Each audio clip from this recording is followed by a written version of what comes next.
Hello అందరికీ. ఈరోజు మన కిచెన్లో రెసిపీ వచ్చేసి క్యారెట్ ఫ్రై. ఈ క్యారెట్ ఫ్రైని చూస్తుంటేనే నోరూరిపోతుంది కదా అండి. మరి ఈ క్యారెట్ ఫ్రైని చాలా సింపుల్గా, చాలా టేస్టీగా, చాలా ఈజీగా చిన్నపిల్లలు కూడా చాలా ఇష్టంగా తినేలాగా ఎలా ప్రిపేర్ చేసుకోవాలనేది ఇప్పుడు మన వీడియోలో చూద్దాం. ఈ క్యారెట్ ఫ్రైని రైస్లోకి, అలానే రోటీలోకి, దేనిలోకైనా సరే ఇలా ఒకసారి ట్రై చేసి చూడండి. చాలా అంటే చాలా టేస్టీగా ఉంటుందండి. మరి దీన్ని ఎలా చేయాలనేది లేట్ చేయకుండా మన వీడియోలోకి వెళ్ళిపోదాం. ముందుగా 1/2 కేజీ వరకు క్యారెట్స్ని తీసుకోండి. వీటిని పైన పొట్టు ఏదైతే ఉందో ఆ పొట్టు మొత్తాన్ని తీసేసి 2-3 సార్లు శుభ్రంగా వాష్ చేసుకొని వీటిని ఇలా మీడియం సైజులో ముక్కలుగా కట్ చేసుకోండి. ఇలా అన్ని క్యారెట్స్ని కూడా ఈ విధంగా మీడియం సైజులో కట్ చేసుకోండి.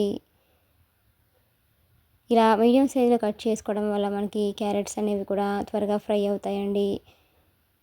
ఈ క్యారెట్ ఫ్రైని ఎప్పుడు ఈ స్టైల్లో ట్రై చేయకపోతే ఈసారి తప్పకుండా ఇలా ట్రై చేసి చూడండి. చాలా అంటే చాలా టేస్టీగా ఉంటుందండి. ఈ విధంగా అన్నింటిని కూడా కట్ చేసుకొని వీటిని రెడీగా పక్కన పెట్టండి. ఇప్పుడు స్టవ్ ఆన్ చేసుకొని ఒక ప్యాన్ని తీసుకోండి.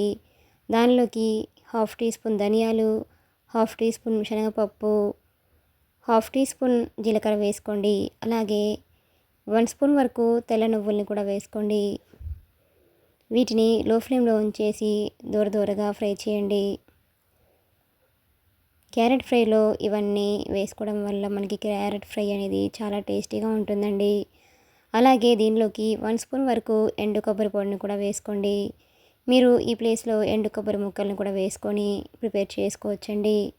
వీటిని కూడా బాగా ఫ్రై చేశాక ఇప్పుడు దీనిలోకి 1.5 టీ స్పూన్ వరకు పల్లీలను కూడా వేసుకోండి. నేను ఇక్కడ ఆల్రెడీ వేయించిన పల్లీలని వేసుకుంటున్నానండి. మీరు వేయించని పల్లీలు అయితే ముందుగానే వేసుకొని వీటితో పాటే ఫ్రై చేయండి. ఇప్పుడు స్టవ్ ఆఫ్ చేసుకొని వీటిని పూర్తిగా చల్లారనివ్వండి. చల్లారిన తర్వాత వీటిని ఒక చిన్న మిక్సీ జార్లో వేసుకొని మూత పెట్టేసి మెత్తటి పౌడర్ లాగా గ్రైండ్ చేయండి. దీనిలోకి 1.5 టీ స్పూన్ వరకు కారంని వేసుకోండి. స్పైసీ ఎక్కువ ఇష్టపడే వాళ్ళైతే కారంని మరి కొంచెం యాడ్ చేసుకోండి. అలాగే మీ టేస్ట్ తగ్గట్టుగా సాల్ట్ని వేసుకొని 5-6 వరకు పొట్టు తీయని వెల్లుల్లి రెబ్బల్ని కూడా వేసుకొని ఒకసారి ఇలా గ్రైండ్ చేసుకొని పక్కన పెట్టండి. ఇప్పుడు స్టవ్ ఆన్ చేసుకొని అదే ప్యాన్లోకి 3 స్పూన్స్ వరకు ఆయిల్ని వేసుకోండి. ఆయిల్ బాగా హీట్ అయిన తర్వాత 1/2 టీ స్పూన్ ఆవాలు, 1/2 టీ స్పూన్ జీలకర్ర కూడా వేసుకోండి. వీటిని లో ఫ్లేమ్లో ఉంచేసి బాగా ఫ్రై చేయండి. ఇప్పుడు దీనిలోకి ఒకటి మీడియం సైజులో ఉన్న ఉల్లిపాయను తీసుకొని దానిని కూడా ఇలా మీడియం సైజులో కట్ చేసుకొని వేసుకోండి. ఫ్లేమ్ని మీడియం ఫ్లేమ్లో ఉంచేసి ఈ ఆనియన్స్ని లైట్గా ఫ్రై చేయండి. దీనిలోకి కొద్దిగా కరివేపాకును కూడా వేసుకోండి. అలాగే ఒక ఎండుమిర్చిని కూడా తుంచి వేసుకోండి. ఈ క్యారెట్ ఫ్రైలో కరివేపాకు ఫ్లేవర్ అనేది చాలా బాగుంటుందండి. వీటన్నింటినీ ఒకసారి ఇలా బాగా కలిపేసుకొని దీనిలోకి మనం ముందుగా కట్ చేసి ఉంచుకున్న క్యారెట్ ముక్కల్ని కూడా వేసుకోండి.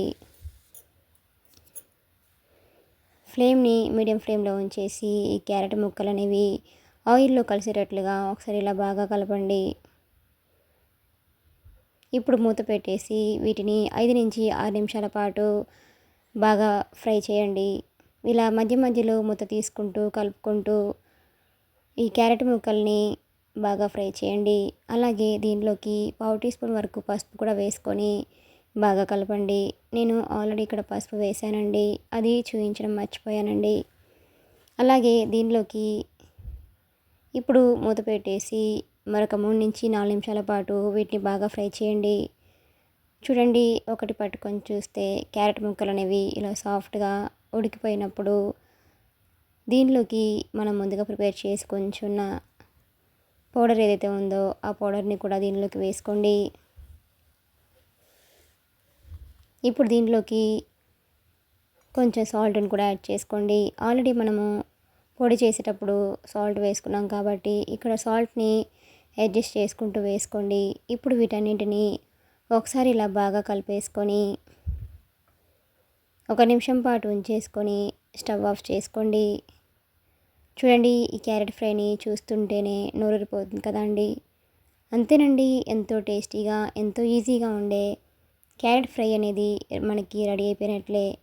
ఇలా రెడీ అయిపోయిన ఈ క్యారెట్ ఫ్రైని ఒక సర్వింగ్ ప్లేట్లోకి తీసుకొని వేడివేడిగా రైస్లోకైనా రోటీలోకైనా సర్వ్ చేసుకుంటే ఆ టేస్ట్ అనేది చాలా చాలా బాగుంటుందండి. మీకు కూడా ఈ రెసిపీ కనుక నచ్చినట్లయితే ఒక లైక్ చేయండి. Please subscribe my channel, like share and comment. మరిన్ని మంచి మంచి రెసిపీస్ కోసం మన ఛానల్ని సబ్స్క్రైబ్ చేసుకోండి. అలానే ఈ రెసిపీని మీ ఫ్రెండ్స్కి మీ ఫ్యామిలీ మెంబర్స్ కూడా షేర్ చేయండి. అలానే పక్కన ఉన్న బెల్ని కూడా కొట్టండి. Thanks for watching.